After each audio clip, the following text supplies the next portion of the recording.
Эфирде 19-21 подкаста. Әсіресе осы гүл саудасына, гүл кәсібіне, гүл сату кәсібіне қатысты қояр сұрақтарымыз бар.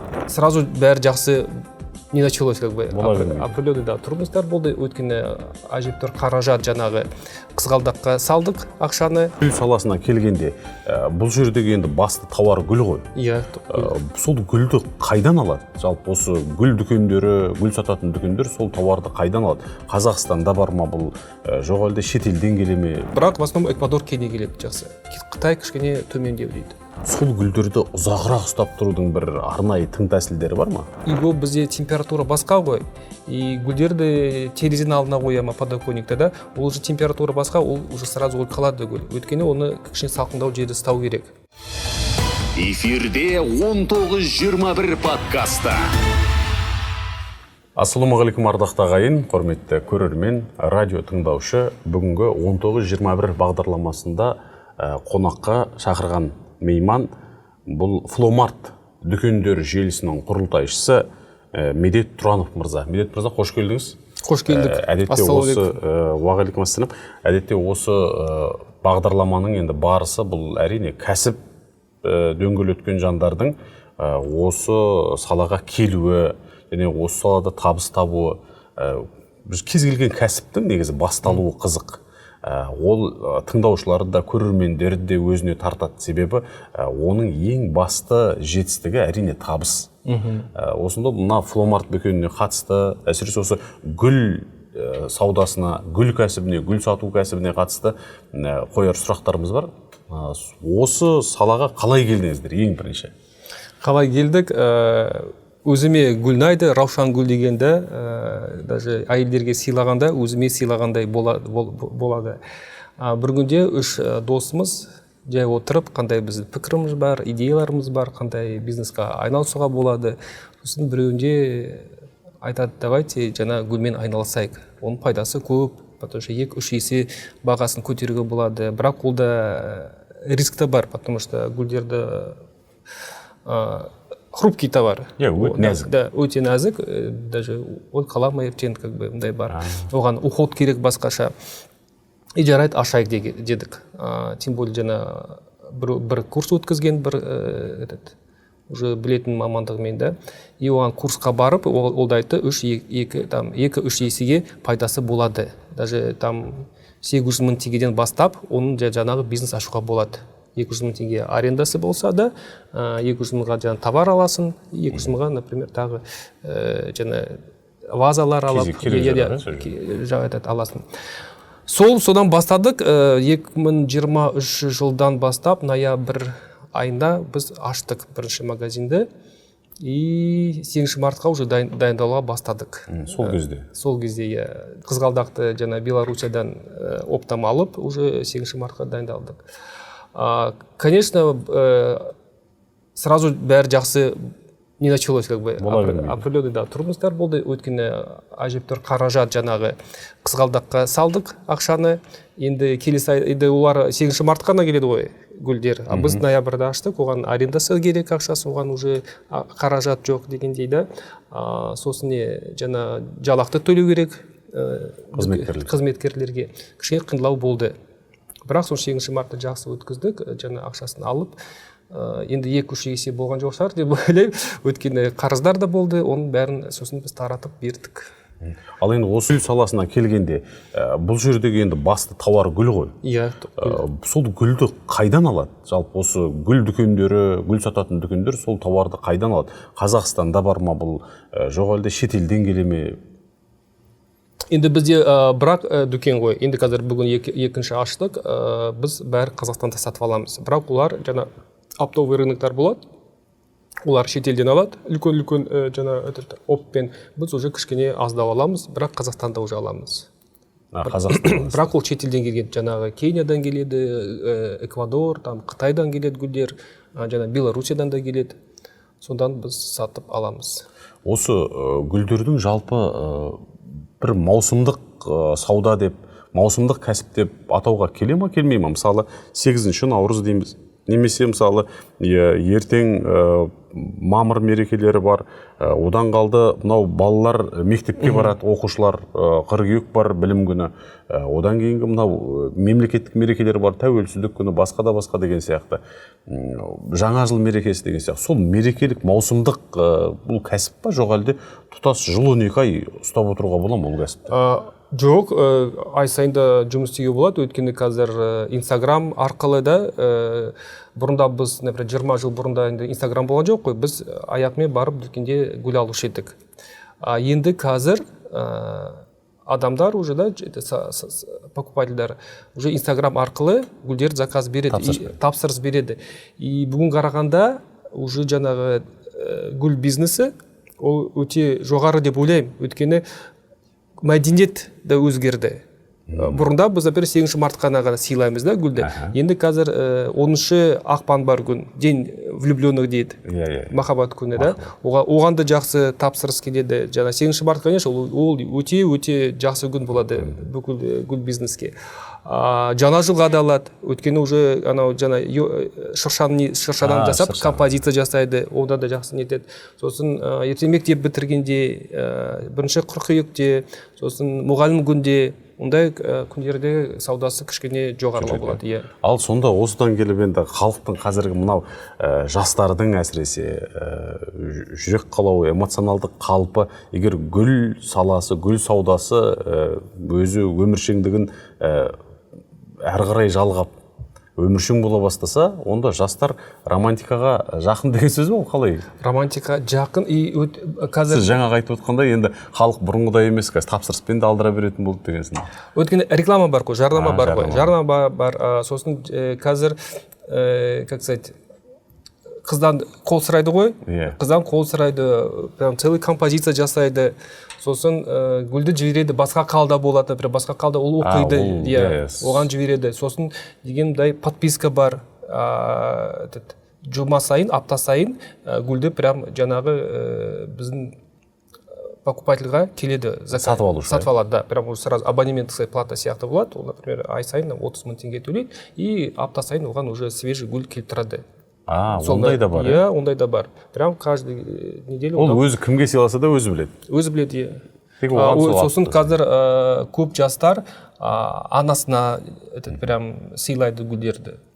Ол өте даже әдемі деп ойлаймын, өйткені даже өзімде анам бар, айтады, ой, қайтесің гүлге ақша шығарып дейді. Бірақ оған сыйлағанда, оны басқаша, конечно, ерекше болады, ол да қуанады.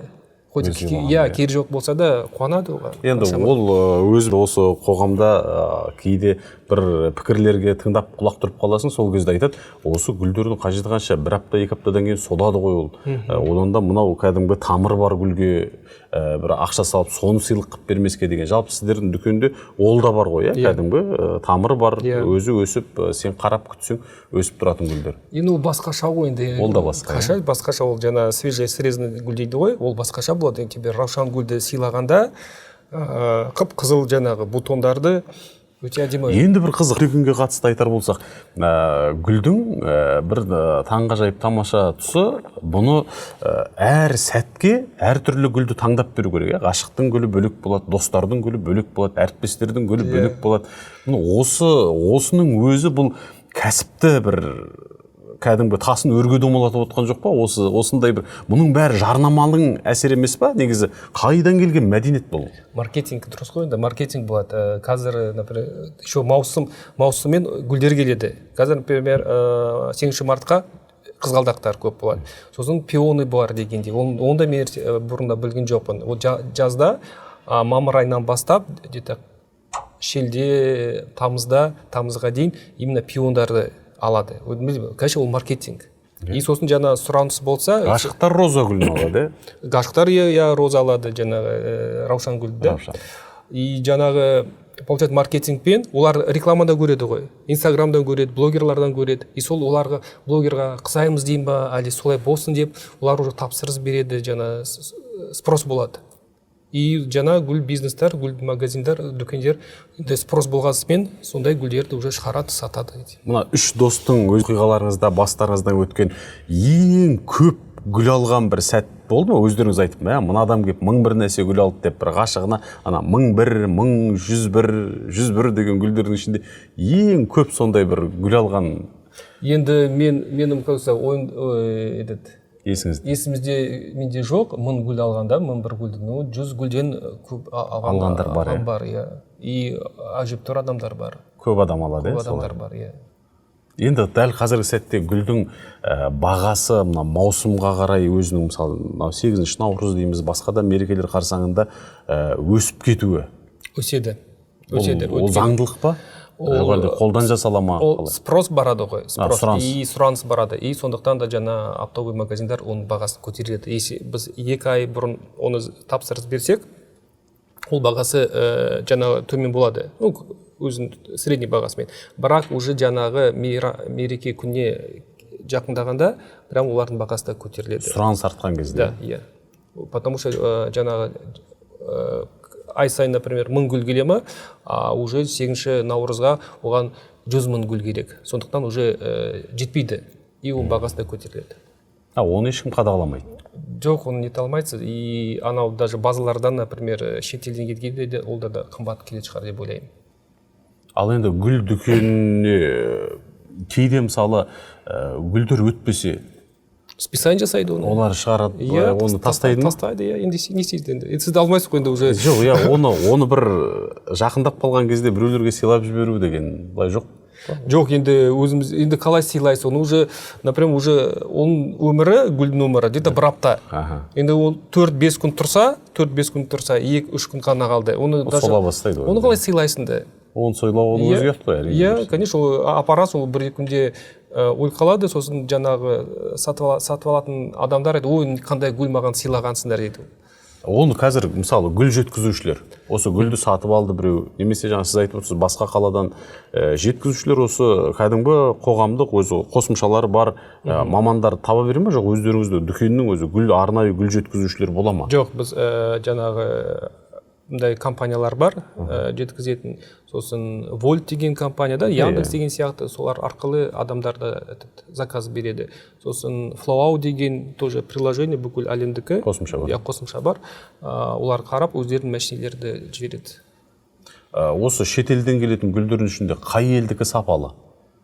Қазақстанның өзінде егер өсіретіндер болса, қай өңірлер Қазақстанның өзінде өсіріп жатқандар бар ма? Бар, раушангүл бар, жаңағы қызғалдақ бар деген. Енді жақсы айта алмаймын, Эквадор шығар деп ойлаймын. Эквадор Кениядан келеді. Өткенде Голландияның гүлдері даже бар ма жоқ? Мен білмедім оны. Бар ғой енді, бірақ в основном Эквадор Кения келеді жақсы. Қытай кішкене төмендеу дейді.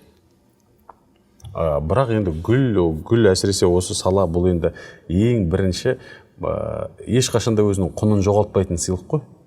Қай уақытта да кімге ұсынсаң да, бірақ осы бір эмоционалды құралдың басқа да қосымша бір әсері бар, сыйлықтан бөлек сыйлық ретінде береді. Енді жай ұсынса да болады ғой. Білді ма? Күнделікті мысалы себепсіз де берсе болады ғой, себепсіз берсе. Мысалы, ал енді жарларына өзімен мысалы жүрген үнемі раушан гүлін ұсына бермейсің. Басқа сіздің тарапыңыздан қандай гүлдерді ұсынған жақсы?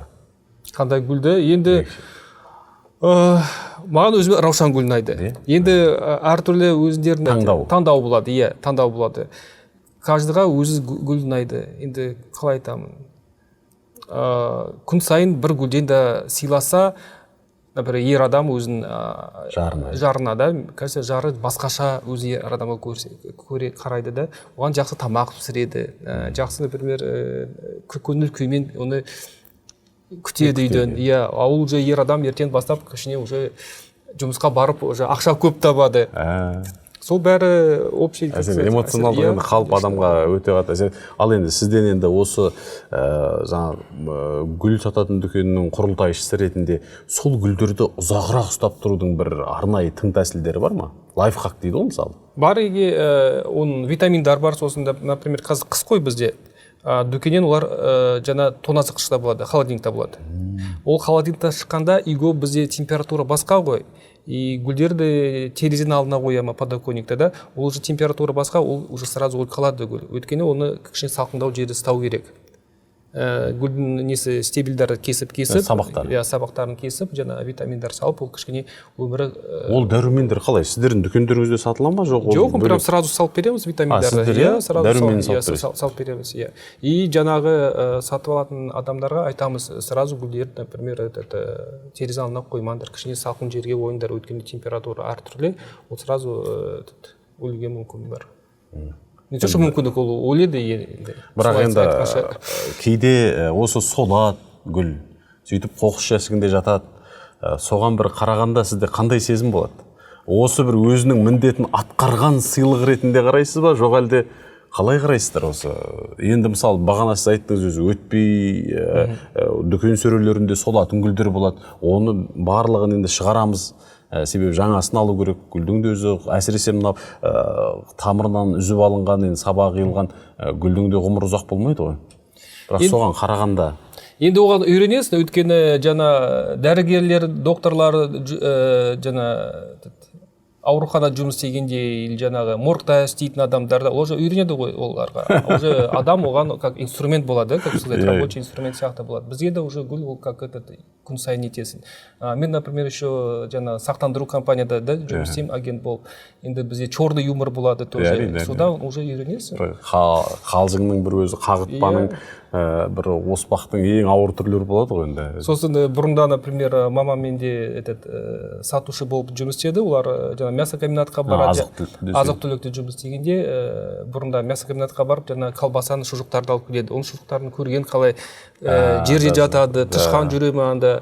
И жаңа жұмыс істейтін адамдар уже үйренді ғой. Мен енді бұл сұрақтың себебін былай қойғам ғой. Мысалы, көп адам, әсіресе өзім де көп жағдайда егер сол бір мерекелерден кейін, қандай да бір маусымнан кейін осындай осы қоқыс жәшіктерінде немесе далада бір шашылып жатқан гүл көрсем, ең бірінші бір қаражат шашылып жатқандай көрем, ең бірінші қабылдау. Бірақ кейін артынан ойлай келе, осы сыйлықтың өзі қаншама эмоция сыйлады, қаншама адамдардың сезінде, көңіліне мынандай бір керемет күй сыйлады дегендей әсерде болып, сөйтіп барып жанынан өте шығамыз ғой біздің. Жаңа сіз өзіңіз айтып отырсыз, сақтандыру деген сияқты, осы өмірді сақтандыру деген тақырыпқа да өзіңіз жиі пікір айтасыз, және өзіңіздің осы қосымша алып жүрген салаңыздың бірі осы. Гүлмен байланысты болуының өзі заңдылық сияқты. Ана Экзюперидің кішкентай ханзадасы дегенде айтады ғой өзі, әркім өзінің баптаған дүниесіне жауапты деп. Ол түлкіге де қарайды, гүлге де қарайды, бағады деген сынды. Сондықтан енді екі саланың бір-бірінің басын қосып байланыстырып көрейік, өмірді сақтандыру деген. Ал енді гүлді бердің, көңілін сақтадың, эмоциялық қалпын сақтадың адамның. Енді өмірін сақтауда қазір бұл өте, мысалы, аса қатты танымал емес тақырып қой Қазақстанда. Өмірді сақтау деген енді қалай оны сақтандырады? Енді гүл эмоция болса, жаңа сақтандыру полисі ол бізге қауіпсіздік, жаңа қаржы қауіпсіздік болады. Өйткені бізді өмірімізде бар, онда уақыты бар. Гүл бір апта тұрса, өмірі бар да, біздің өмірі 70-80 жыл өмірі. 100 жылға дейін деп алайық. 100 жылға дейін да. Енді средний статистика қарасаң 75-80 жыл Қазақстанда. Жақсы бір тілек бар ғой, 100 жасаңыз деген. 100 жасаңыз. Сол тілектің айналасында алып отырмыз ғой. Енді біз жаңа 100 жылға бағдарлама жасақ, то біздің өміріміз өте бақытты, байлық болады.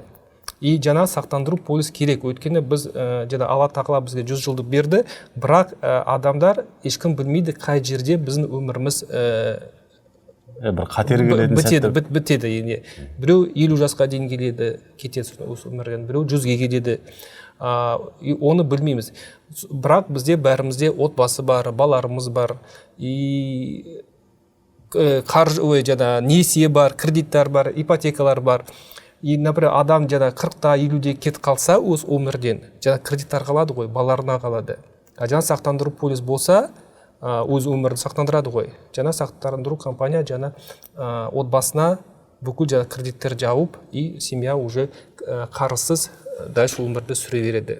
Ол как бы біздің қамқоршылық керек ол. Ол сақтандыру жаңа өзінің отбасына қамқор болады. Өмірді сақтандыру деген, өз өмірін сақтандырады адам. Енді осы орайда тағы да бір туған сұрақ. Зейнет осы зейнетке шығу, жалпы адамдарға зейнетақы төлеуде алда өзгеруі мүмкін, тіпті.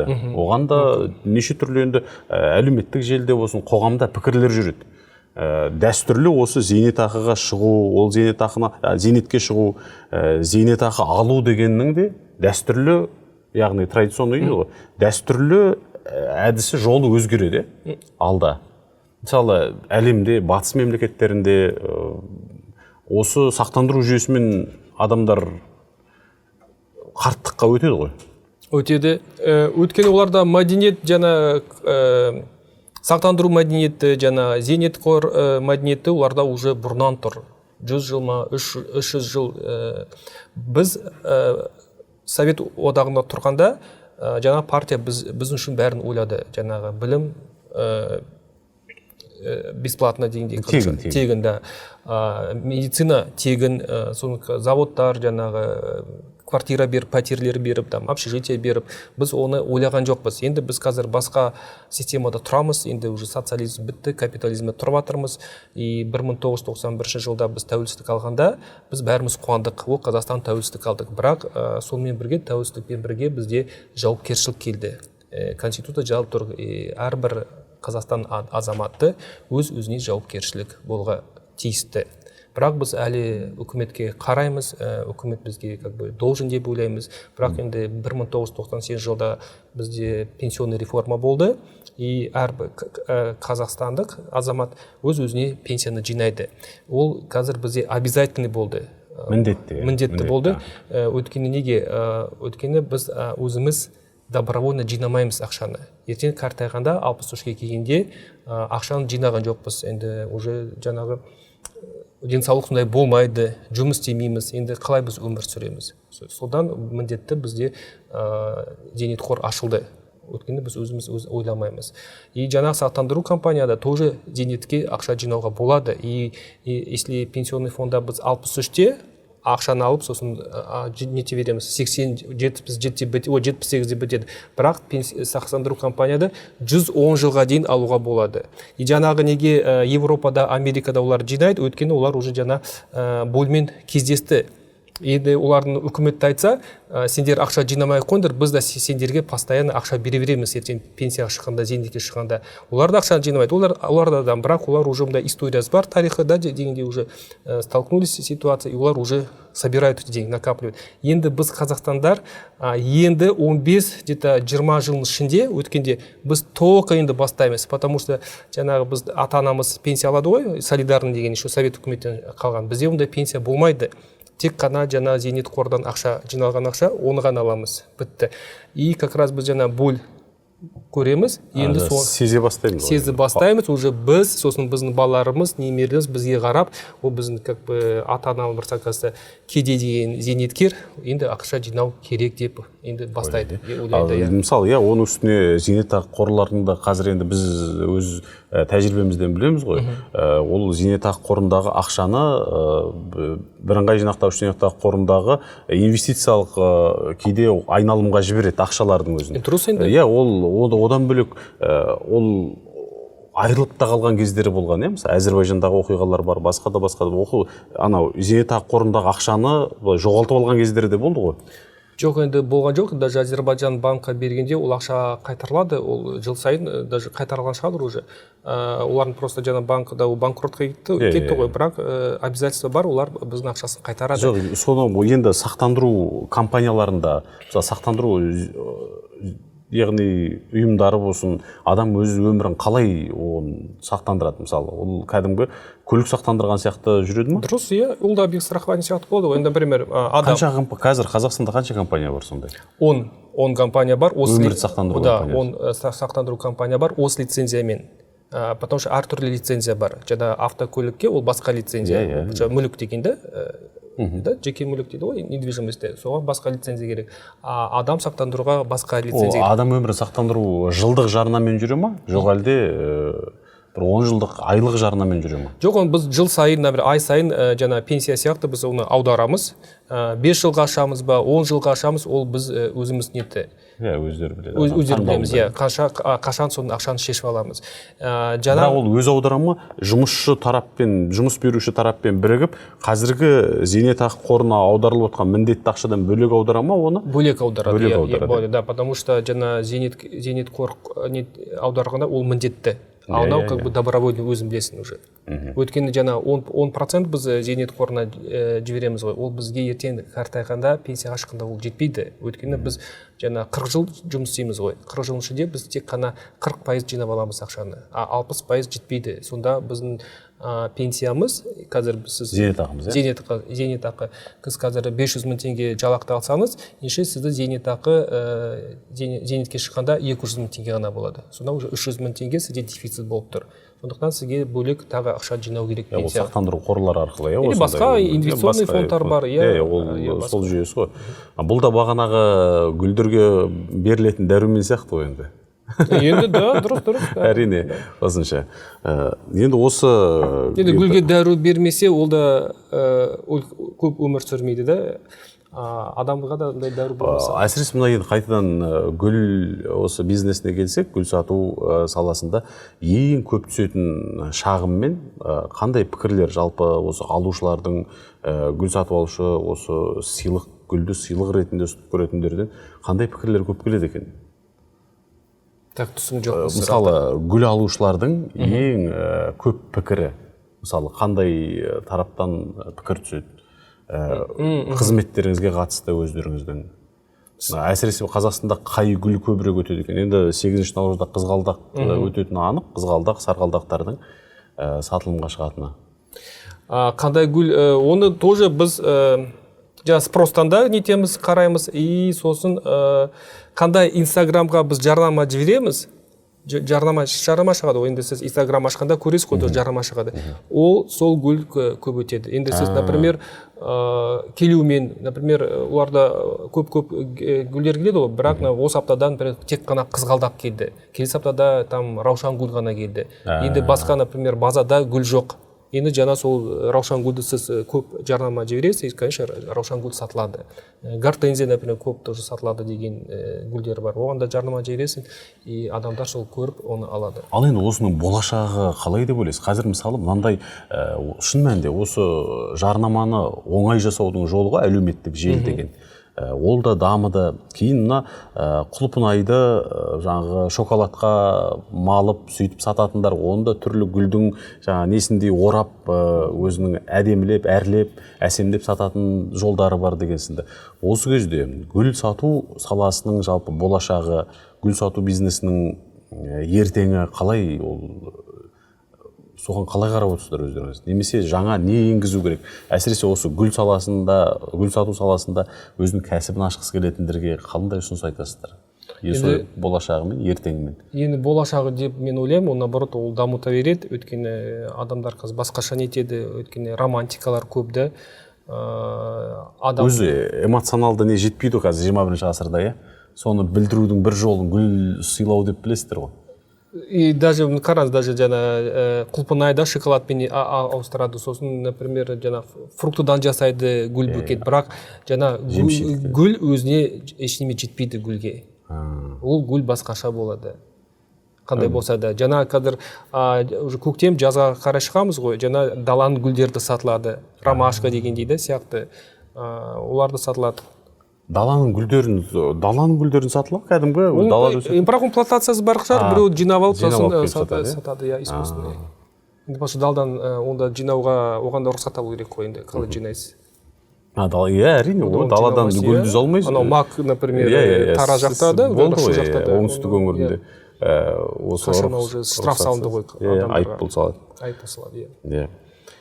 Құрметті радио тыңдаушы, құрметті көрермен, студияда болған осы Фломарт дүкендер желісінің құрылтайшысы, сондай-ақ өмірді сақтандыру саласының маманы Медет Тұранов болған. Келіп өзіңіздің осы ой пікіріңізбен бөлісіп, сұрақтарға жауап бергеніңізге айтар алғысымыз зор. Рахмет. Эфирде 19-21 подкасты.